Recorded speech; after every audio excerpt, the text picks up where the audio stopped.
All right, we are back. And in horse racing news today, Arcangelo has been retired. Horse is not going to be running in the classic either. And also a very somber situation as well too. Practical Move died of a cardiac arrest this morning on the racetrack. So he won't be running in the race, but that's a very sad situation because that was a very highly expensive horse who was a grade one winner and all that good stuff. And that's a very sad situation for all the connections, the trainer, and everybody involved who worked with that horse. So Godspeed to everybody who's a part of that Practical Move situation, and also happy trails to Arcangelo.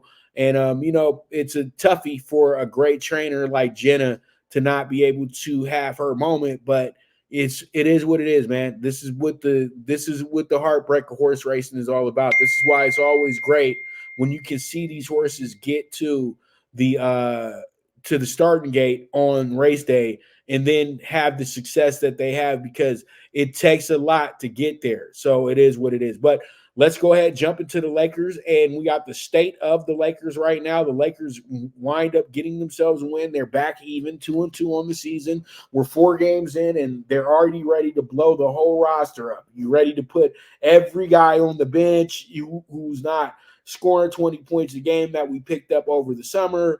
You want to put in every single rookie or second year player because you saw something that you liked in summer league or something that you liked in preseason. It's always the same old bullshit with the Laker fans, with Laker Nation to start the season off. Bro, it's 4 games in.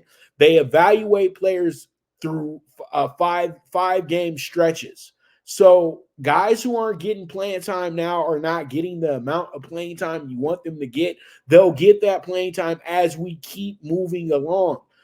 The reason being is why Rue's not getting a lot of time is because Rue is struggling a little bit. He's not playing great defense. And Torian Brown is outplaying him. So why would you put Torian Brown on the bench if Rue's not giving you the same type of effort?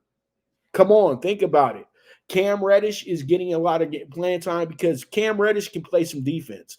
He's trying to prove his point, and they're trying to see if there's a fit with him there, because if there's not a fit with him there, then they're going to release him. That's how it works. You know what I mean? Because that's what type of deal Cam is on. Cam is on a deal. You need to show us something by December. So him getting playing time should not affect anybody's mood.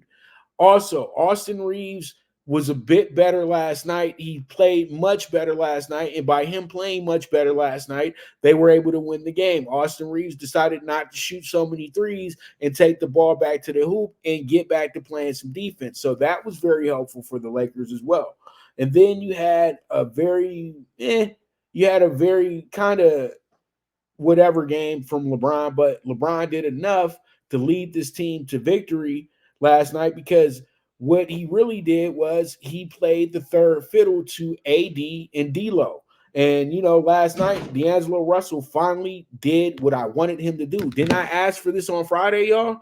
Is that you need to step it up and be better. He had 28 points last night, 8 assists, 2 rebounds, and a block and a steal last night. He was 5 of 5 from the free throw line. He was 50% from 3, going 3 of 6, and he was 10 of 14 from the field. That's what you want from D'Angelo Russell when you're playing against teams like the Orlando Magic. You need other than LeBron. That's what you need in games like this. You don't need LeBron to be your lead scorer against a team that's trying to get to winning consistently. Even though they came into the game undefeated, still the Lakers were a favorite for a reason. So D'Angelo goes off last night. He gets 28 points. He leads all scorers. And then you know who else had a great game last night and had the game that you want him to have last night was AD. AD had 19 points, 26 rebounds. That was absolutely super needed. 5 assists as well, too. That's a dominant performance, and that usually gets rewarded with the win. LeBron gets his 19 last night, 3 rebounds, 4 assists. 3 steals, but 5 turnovers. He led the team in turnovers last night. That's something that needs to be cleaned up. It needs to be cleaned up pretty quickly as well, too, because LeBron has been pretty bad on the turnover front the first 4 games of the season. Let's keep it real. Austin Reeves, 11 points last night, went 5 for 12, hit 1 3 last night, 3 rebounds, 3 assists, and he had a block shot. Taurean Prince, good defense last night. He hit a shot and he hit some free throws last night. But then they only got 18 points from their bench. That's uncalled for. That's something that needs to be fixed immediately. You had Christian Wood, who was pretty good. He had 9 points, 9 rebounds last night. That was definitely needed. Gabe Vincent shot well last night, 4-7 with 9 points last night himself. And then, he didn't do anything pretty much assist-wise. He only had 2 of those. And then Cam Reddish got 1 shot off and played 14 minutes. But most of the game last night was on the starters. So, you're starting to see a trend with the Lakers because they don't have much of a bench other than Rue and Vanderbilt. And Rue and Vanderbilt were both out last night. So they can only play 4 players. And then you see Max Christie, you see Hodge, you see Lewis, Castleton. These guys really aren't there for sticking around. These guys are there because they're filling up the Lakers roster at this point, and they need to figure out who they're going to replace them with. And this is where I get back to the point to where, why did y'all need to break up the team? Y'all had the team. Y'all had everybody. Now you got 4 guys that you don't know what to do with. So you're once again stopping the flow of being a great team. But all in all, they got the win. They won 106-103. They shut down Paolo Banchero, held him to single digits. He only had 9 points last night to 5 rebounds, 5 assists, and he had 2 turnovers. And you know what? He only had 3 fouls, but he shot 4-14 and 1 of 5 from the 3. So, they shut him down last night. It's that simple. Then Cole Anthony wasn't good last night either. He went 4-12, 1 of 3 from 3, and he shot free throws last night. Gary Harris was pretty good off the bench, and that's somebody that the Lakers may need to be looking at as a possible pickup at some point this season, because Gary Harris is a really good player. He had 17 points last night and actually led Orlando in scoring, going 6 of 6 from the field and hitting 5 of 5 from the 3-point line. So that's pretty good right there. That was a damn good game right there. And Mo Wagner, former Laker, he had 5 points last night. Mo Wagner, I remember I met him on the elevator for Wilder Fury 1. We were all on the same elevator going up to the suites and all that good stuff.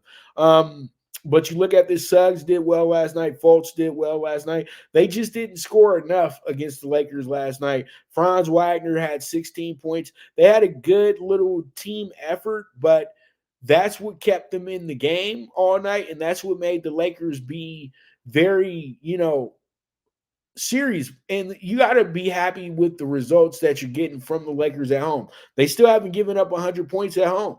They gave up, they gave up 100 last night, but they gave 95 against Phoenix. They gave up 103. Look at how much they gave up on the road. They gave up 117 to Denver. They gave 132 to the Kings. So you see, it's day and night at home.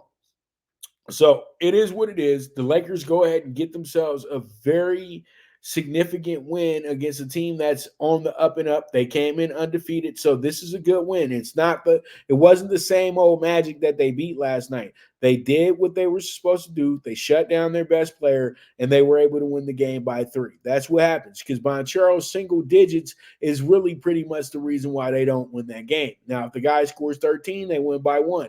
You get my drift? All right, let's move forward and talk about the NBA Tuesday night.